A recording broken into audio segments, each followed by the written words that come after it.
Assalamualaikum warahmatullahi wabarakatuh. Saya, Mayang Permatasari, CGP Angkatan 11 Kota Bukit Tinggi, akan memaparkan aksi nyata modul 3.2 Pemimpin dalam Pengelolaan Sumber Daya. Adapun tujuan pembelajaran khusus adalah CGP mengidentifikasi secara kolaboratif bersama warga sekolah lainnya tentang aset atau kekuatan atau sumber daya yang dimiliki sekolah.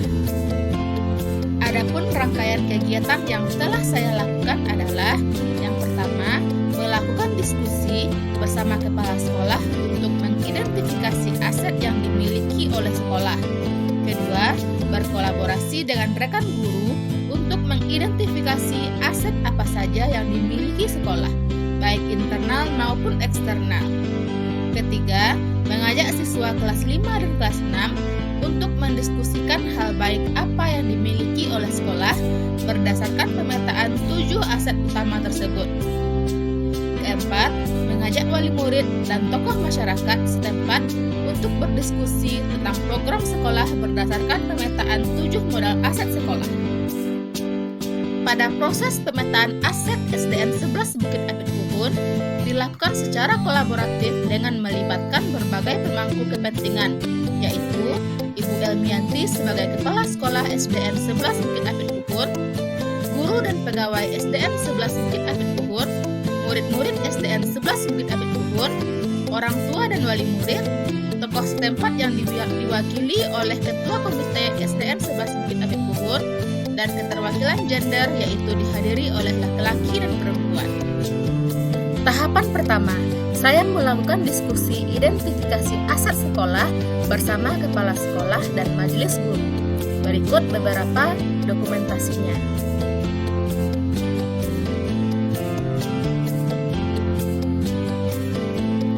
Tahapan kedua, berdiskusi identifikasi aset sekolah bersama komite dan perwakilan orang tua.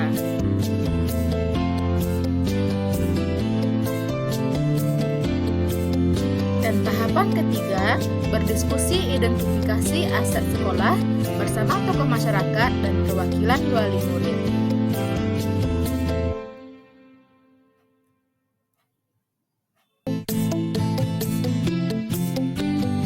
Berikut adalah dokumentasi daftar hadir dan notulen rapatnya.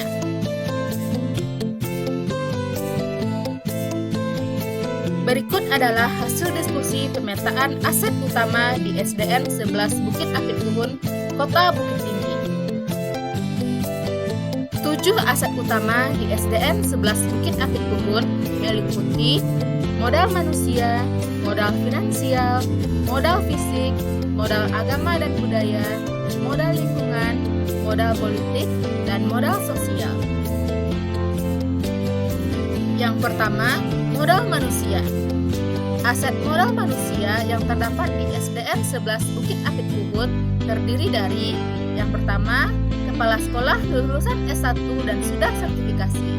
Kedua, guru-guru yang lulusan S1 sebanyak 9 orang, karyawan dan tenaga kependidikan tamatan S1 sebanyak 2 orang, guru tamu PKBAM dan PUPB sebanyak 2 orang, penjaga sekolah sebanyak 1 orang, siswa kelas 1 sampai kelas 6 sebanyak 147 orang, alumni, wali murid dengan berbagai profesi, komite, Babin Kantikmas dan Babinsa. Adapun strategi pemanfaatan aset, yang pertama, kepala sekolah, guru, karyawan, tenaga kependidikan dijadikan sebagai sumber aset untuk pengelolaan sekolah sebagai program dan kegiatan pembelajaran.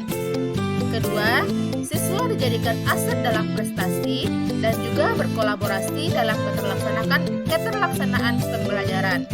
Ketiga, alumni, orang tua, dan komite adalah aset untuk berkolaborasi dalam rangka menunjang keterlaksanaan program PBM dan kegiatan sekolah lainnya. Keempat, Satpam, RT, RW, dan Babin Kantikmas atau Babinsa adalah aset untuk sistem keamanan sekolah. Yang kedua, modal sosial. Adapun aset modal sosial yang terdapat di SDN 11 Bukit Apit Uhun terdiri dari Yang pertama, KKG guru kelas rendah dan kelas tinggi. Kedua, KKG guru mata pelajaran. Ketiga, ekstrakurikuler pramuka, dokter kecil, drum band, ekskul di bidang olahraga, dan kumpulan lainnya. Keempat, lembaga masyarakat sekitar. Dan kelima, lembaga kemanusiaan seperti Basnas. Adapun strategi pemanfaatan aset, yang pertama, KKG sebagai sumber dalam pembelajaran dan mengembangkan diri bagi guru. Kedua, organisasi siswa sebagai aset pengembangan bakat dan minat serta prestasi siswa dan sekolah. Ketiga, lingkungan masyarakat sekolah yang menunjang keterlaksanaannya program sekolah, dukungan secara moral. Dan keempat, lembaga kemanusiaan sebagai wadah kerjasama dalam penyaluran bantuan bencana alam, baik untuk dalam maupun luar daerah. Yang ketiga, modal politik. Adapun aset modal politik yang terdapat di SDN 11 Bukit Apit Ubun terdiri dari 1. MOU dengan Puskesmas, 2. MOU dengan Dinas Keperpustakaan dan Kearsipan Daerah, ketiga, MOU dengan LKAAM, keempat, kerjasama dengan Dinas Lingkungan Hidup. Adapun strategi pemanfaatan aset, yang pertama, layanan kesehatan oleh pihak puskesmas terhadap siswa di sekolah, seperti pemberian vaksin, imunisasi, pemeriksaan kesehatan berkala, serta pemeriksaan kesehatan lainnya. Kedua, LKAAM dijadikan guru tamu untuk mata pelajaran bank dan juga kegiatan proyek berbasis kearifan lokal. Ketiga, Dinas Lingkungan Hidup membantu pengadaan bibit tanaman dan pohon secara gratis. Keempat, alumni dan komite sekolah dibutuhkan untuk menyukseskan program sekolah. Dan kelima, Dinas Perpustakaan dan Kearsipan dimanfaatkan dalam pemenuhan kebutuhan buku dan sumber belajar lainnya dengan adanya perpustakaan keliling. Selanjutnya, modal agama. Aset modal agama yang terdapat di SDN 11 Bukit Apit Ubun terdiri dari yang pertama, para tokoh agama yang terlibat dalam kegiatan keagamaan di sekolah. Kedua, LKAAM. Ketiga, infak dan sedekah. Keempat, budaya gotong royong. Kelima, budaya dan adat istiadat. Adapun strategi pemanfaatan aset, yang pertama, tokoh agama dan LKAAM dijadikan sebagai narasumber dalam kegiatan sekolah. Kedua, infak atau sedekah untuk mewujudkan simpati siswa dengan orang sekitarnya. Ketiga, budaya gotong royong sebagai sarana untuk mewujudkan kekeluargaan dan kekompakan serta kolaborasi yang baik. Keempat, budaya dan adat istiadat sebagai wadah mewujudkan profil pelajar Pancasila melalui kegiatan proyek dengan kearifan lokal seperti panitahan, sumbang dua baleh, makan bajamba, dan lain-lain. Yang kelima, modal fisik. Aset modal fisik yang terdapat di SDN 11 Bukit Apit Ubun terdiri dari 1. Bangunan kelas, 2. Kantor kepala sekolah, 3. Kantor majelis guru, 4. Laboratorium komputer, 5. Perpustakaan, 6. Kantin, 7. Lapangan dan halaman sekolah, 8. Ruang UKS, dan 9. Taman. Adapun strategi pemanfaatan aset, yang pertama, kelas untuk membantu dan mendukung kegiatan belajar mengajar siswa.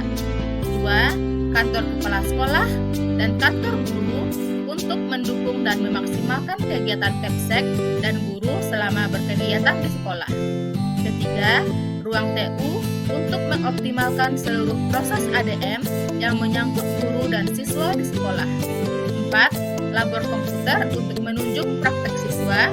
5. Ruang perpustakaan menyediakan fasilitas buku untuk menambah wawasan siswa. 6. Kantin dimanfaatkan untuk menyediakan makanan dan minuman siswa. 7. Lapangan dan halaman sekolah dimanfaatkan untuk mengembangkan bakat dan minat siswa di bidang olahraga, kesenian, dan lain-lain. 8. Ruang UKS dimanfaatkan untuk merawat siswa sakit dan menjalankan program UKS. 9. Taman dimanfaatkan untuk sarana berkebun dan merawat tanaman.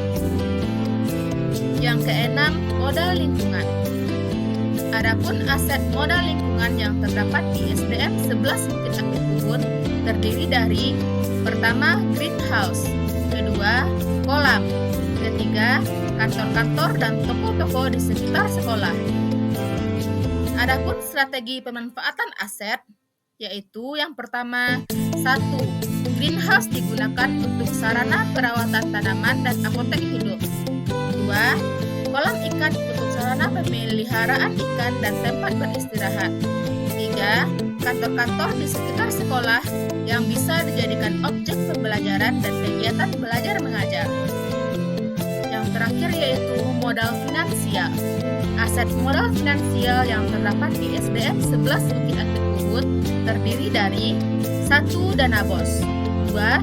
Dana DPA, 3. Dana infak dan sedekah, 4. Dana sosial siswa, 5. Dana sosial guru, 6. Hasil wirausaha yang dikelola guru berupa koperasi dan kantin sekolah, 7. Sumbangan sukarela orang tua. Adapun strategi pemanfaatan aset, yang pertama, dana BOS dimanfaatkan untuk dana operasional sekolah. Kedua, dana DPA dimanfaatkan untuk dana operasional sekolah. 3. Dana infak dan sedekah dimanfaatkan untuk membantu siswa-siswa yang membutuhkan. 4. Dana sosial siswa dimanfaatkan untuk melihat siswa yang sakit, menghadiri acara siswa khatam Quran, baralek, dan sebagainya. 5. Dana sosial guru dimanfaatkan untuk membesuk guru yang sakit, menghadiri acara baralek, dan lain-lain. 6. Hasil wirausaha yang dikelola guru berupa koperasi dan kantin dimanfaatkan untuk pembiayaan lain-lain yang tidak tercover oleh dana BOS ataupun DPA. Dan 7. Sumbangan sukarela orang tua dimanfaatkan untuk pengadaan acara siswa seperti perpisahan atau jalan-jalan. Sekian pemaparan aksi nyata modul 3.2 pemimpin dalam pengelolaan sumber daya dari saya. Mohon maaf jika ada kesalahan. Assalamualaikum warahmatullahi wabarakatuh.